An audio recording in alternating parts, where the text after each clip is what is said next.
ಆನಂದ ನಿಲಯ. ಸೊ ಇದು ಸ್ಟಾರ್ ಸುವರ್ಣದಲ್ಲಿ ಬರ್ತಿರುವಂಥ ಒಂದು ಸೀರಿಯಲ್ಲು, ಹೊಸ ಸೀರಿಯಲ್ಲು. ಈ ಸೀರಿಯಲ್‌ನ ಕಲಾವಿದೆ ಅದು ದಿವ್ಯಾ ಶ್ರೀಧರ್ ಅವರು ಮುಖ್ಯ ಪಾತ್ರವನ್ನು ಇವರು ಇಲ್ಲಿ ಮಾಡ್ತಿರುವಂಥದ್ದು. ಅತ್ತಿಗೆ ಪಾತ್ರವನ್ನು ಮಾಡ್ತಿರೋದು. ಅತ್ತಿಗೆ ಪಾತ್ರದ ಹೆಸರು ಸುಧಾ. ಸೊ ಈ ಸುಧಾ ಯಾವ ಥರ ಇರುತ್ತೆ ಅನ್ನುವಂಥದ್ದು. ಸೊ ಮೈದುನಿಗೋಸ್ಕರ ತ್ಯಾಗ ಮಾಡುವಂಥದ್ದು. ಅವರು ಬೆಳಿಬೇಕು, ಅವ್ರಿಗೆ ಅವರನ್ನು ಮಕ್ಕಳ ಥರ ಸಾಕಬೇಕು, ಅವ್ರನ್ನ ಬೆಳೆಸಬೇಕು ಅಂತ ಹೇಳಿ ಸೊ ಸುಧಾ ಮತ್ತು ಧರ್ಮಣ್ಣ ಅದೇ ರಾಕೇಶ್ ಅವರು ಅಥವಾ ಶ್ರೀರಾಜ್ ಅವರು ಏನಿದ್ದಾರೆ ಈ ಒಂದು ನಿರ್ಧಾರ ತಗೋತಾರೆ. ಈ ಸೀರಿಯಲ್‌ನ ಕೋರ್ ವಿಷಯ ಅದೇನೆ. ಅಂದರೆ ಮೈದುನಿಗೋಸ್ಕರ ಈ ಮಕ್ಕಳು ನಮ್ಮವು ಅಂತ ಹೇಳಿ ತಾವು ಮಕ್ಕಳ ಮಾಡ್ಕೊಳ್ಳಲ್ಲ. ಇದು ಸೀರಿಯಲ್‌ನ ಒಂದಷ್ಟು ಪ್ರಮುಖವಾದ ವಿಚಾರಗಳಲ್ಲಿ ಇದು ಒಂದು.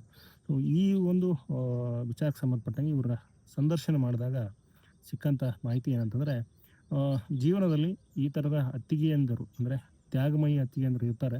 ಆದರೆ ಮಕ್ಕಳನ್ನು ಮಾಡ್ಕೊಳ್ಳೋದೇ ಇರುವುದಿಲ್ಲ. ಅವ್ರು ಮಕ್ಕಳು ಮಾಡ್ಕೋತಾರೆ. ಮೈದುನನ್ನು ಕೂಡ ಮಕ್ಕಳ ಥರ ನೋಡ್ತಾರೆ, ಬೆಳೆಸ್ತಾರೆ ಅನ್ನುವಂಥದ್ದು ಅವ್ರು ಹೇಳಿರುವಂಥದ್ದು. ಇದಾದ ಮೇಲೆ ಇನ್ನೊಂದು ಹೇಳ್ತಾರೆ ಏನಂತಂದರೆ, ಈ ಥರದ ಕಥೆಗಳು ಹುಟ್ಟಲಿಕ್ಕೆ ಸಮಾಜದಲ್ಲಿ ಆ ಥರದ ವಿಷಯ ಇರಬೇಕು, ಅಂಥದ್ದು ಸಿಕ್ಕಿರಬೇಕು. ಆವಾಗಲೇ ಈ ಥರದ ಕಥೆ ಆಗುತ್ತೆ.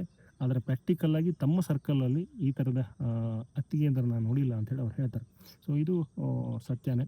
ಸೊ ಇದು ಅವರ ಮಾತಿನ ಮತ್ತೊಂದು ವಿಚಾರ. ಆದರೆ ಸೀರಿಯಲ್ ದಲ್ಲಿ ಈ ಹಿಂದೆ ಇವರು ಒಂದು ಸೀರಿಯಲ್ ಮಾಡಿದರು. ಅದು ಆಕಾಶದೀಪ. ತುಂಬ ದೊಡ್ಡ ಹೆಸರನ್ನು ತಂದುಕೊಟ್ಟಂಥ ಸೀರಿಯಲ್ ಇವ್ರಿಗೆ. ಇದು ಕೂಡ ಸ್ಟಾರ್ ಸುವರ್ಣದಲ್ಲೇ ಬರ್ತಿತ್ತು. ಆಕಾಶದೀಪದ ಸೀರಿಯಲ್‌ನ ದೀಪ ಅನ್ನೋ ಪಾತ್ರ ಇವ್ರಿಗೆ ಹೆಸರು ಕೊಟ್ಟಿರೋದರಿಂದ, ಜನರಿಗೆ ಮುಟ್ಟಿರೋದರಿಂದ ಈಗಲೂ ಅವ್ರನ್ನ ಆಕಾಶದೀಪ ಸೀರಿಯಲ್‌ನ ದೀಪ ಅಂತಲೇ ಕರೆಯುವಂಥದ್ದು. ಇದಾದ ಮೇಲೆ ಇನ್ನೊಂದು ಸೀರಿಯಲ್ ಮಾಡಿದರು. ಅದು ಅಮ್ಮ ಅಂತೇಳಿ.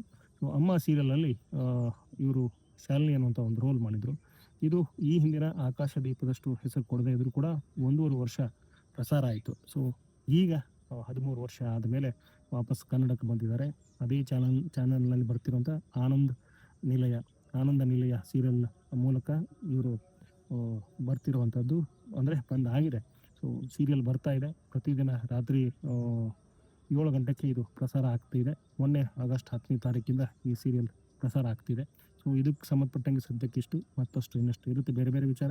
ಸೊ ಸೀರಿಯಲ್‌ಗೆ ಸಂಬಂಧಪಟ್ಟದ್ದು ಕೂಡ ಬೇರೆ ಬೇರೆ ವಿಷಯಗಳಿರುತ್ತೆ. ಅದನ್ನು ಕೊಡ್ತೀನಿ ಅಂತ ಹೇಳ್ತಾ ನನ್ನ ಈ ಒಂದು ವಿಡಿಯೋನ ಎಂಡ್ ಮಾಡ್ತೀನಿ. ವಿಡಿಯೋ ನೋಡೋದು ಪ್ರತಿಯೊಬ್ಬರಿಗೂ ಧನ್ಯವಾದಗಳು.